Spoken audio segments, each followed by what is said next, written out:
Hello children, welcome to our third day of painting creation.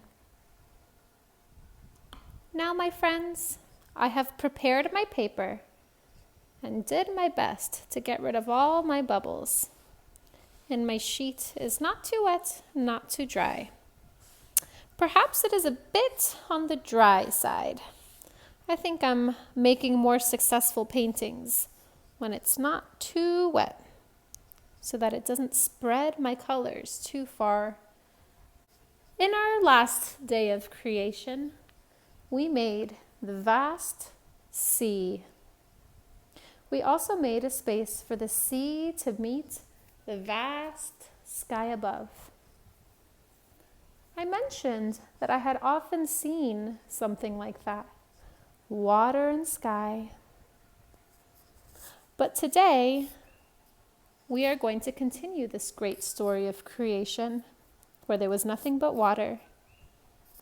And us, as creators, will make something a bit more. Let's use our blue very lightly to make some corners, rounded out corners for the water that we made yesterday. Just some light blue, watered down. Let's make this arched shape with the blue. We can fill in it a bit more later. And more importantly, let's bring in a darker blue to make the base of a green island. Because like the beautiful island of Hawaii where we live, there is land that meets the water. We know somewhere like that, right? Everywhere we look, we see land meeting water. And boys and girls, we are so lucky to have that.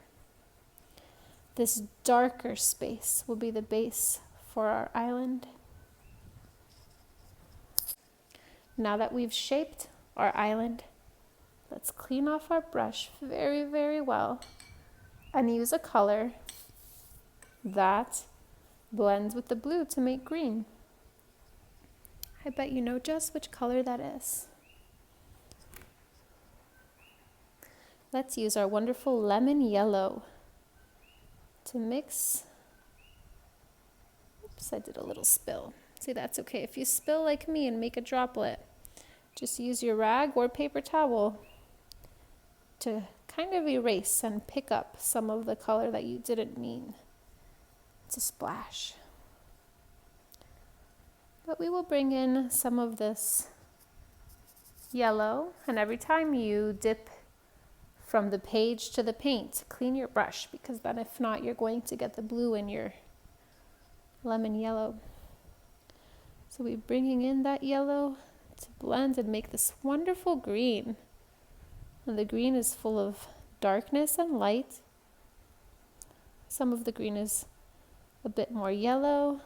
Some of it is a bit more blue-green. Some of it is a bit more true green. This is our island. It looks quite beautiful to have different shades in there. So play around with it and see what feels right for you.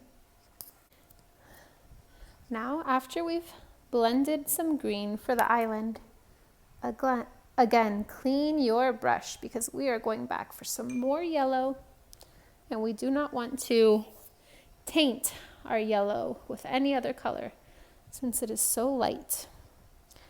Let's go ahead and get some of this beautiful golden yellow to fill the space of the sky, the light. And the same way we left an area for the island, we'll leave an area here in the middle for some more details that we will be adding. Bring in the beautiful gold all the way out to the corners. And the same way we did with the green, where some spots are darker and some spots are lighter, It looks quite stunning to leave some of the golden yellow dark and some of it a bit light, maybe with even a little bit of white.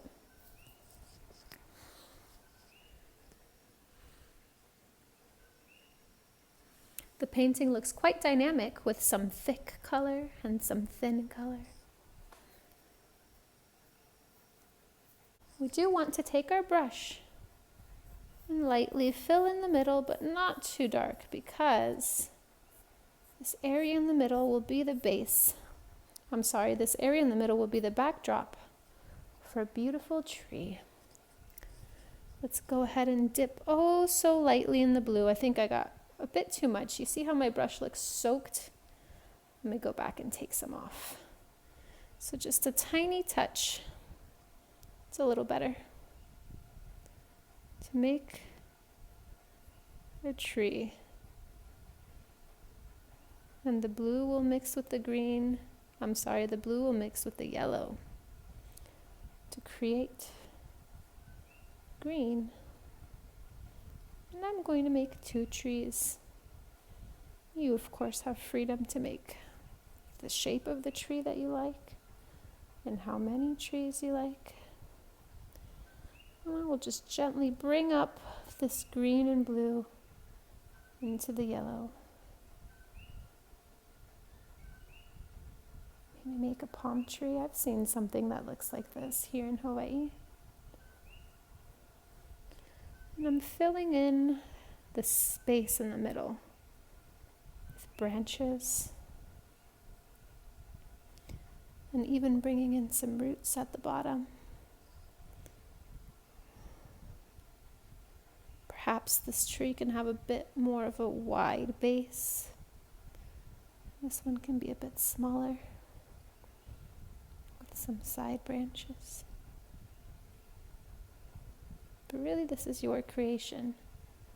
We are creating the land that comes from the middle of the sea, just like this beautiful paradise where we live.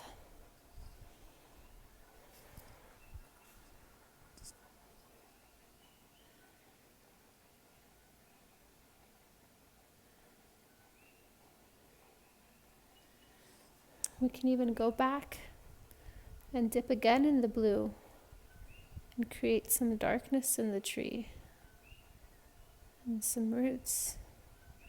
Again, every time we dip in the blue, it is just the lightest tiny corner,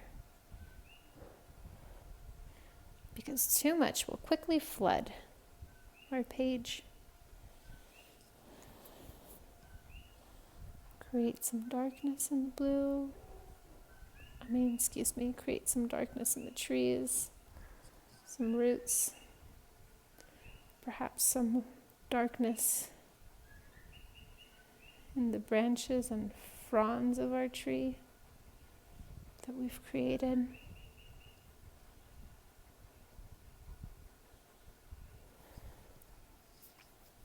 And some beautiful texture in our grass.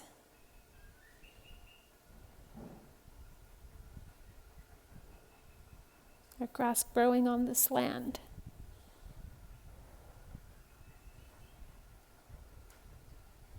Some areas are dark, some are light.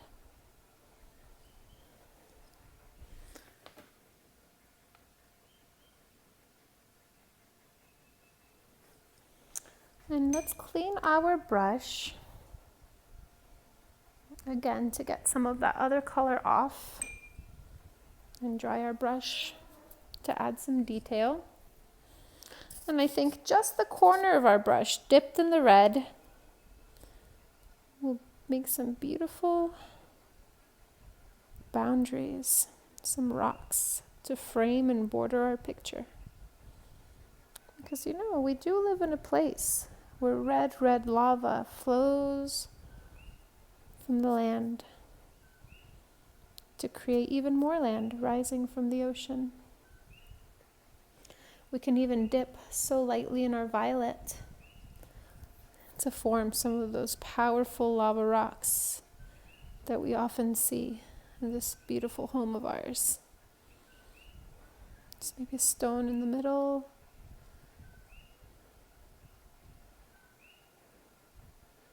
Again, just dipping the tiniest corner. Now you may have noticed, boys and girls, that I should have cleaned my brush in between going into the purple. But because the purple is so dark, it is much more forgiving than the yellow. If I forget to clean my brush before going in the yellow, often my yellow will be dirty looking. And if I forget to clean my brush before the violet, it's okay. It doesn't get as dirty as the yellow does.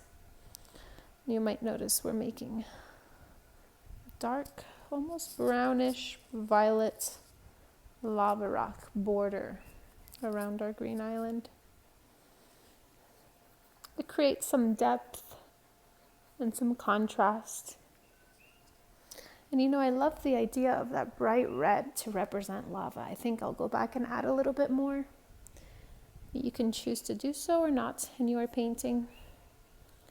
But I'm liking the contrast of red to show the fire and the origins of this beautiful home of ours.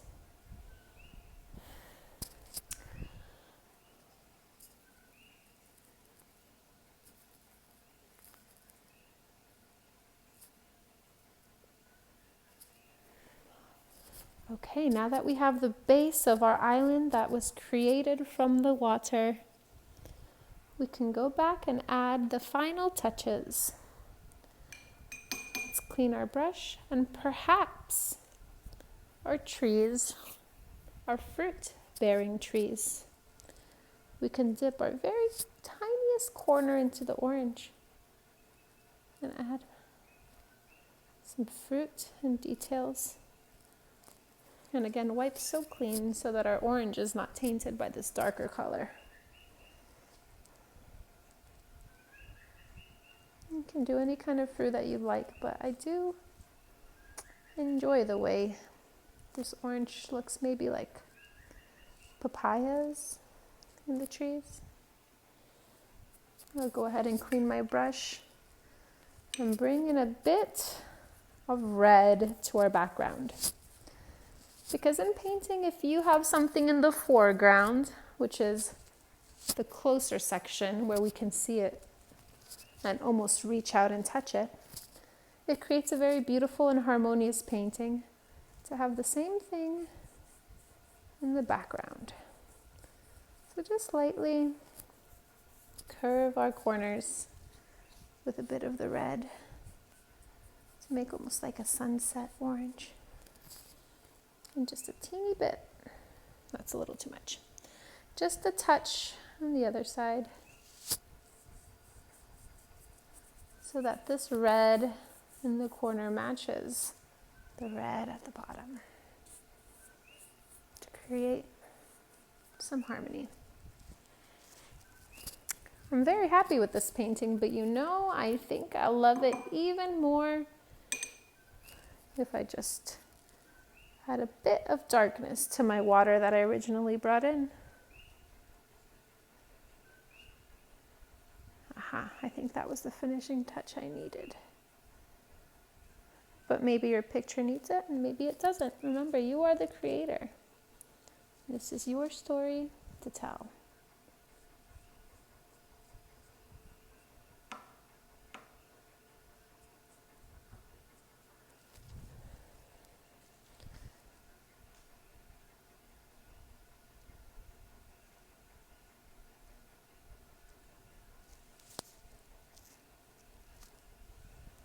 My trees, you know, are almost like mountains and a little bit less than my trees look a bit like mountains and not so much like trees, which fits with the place where we live. We have our beautiful mountains that rise so high in our island.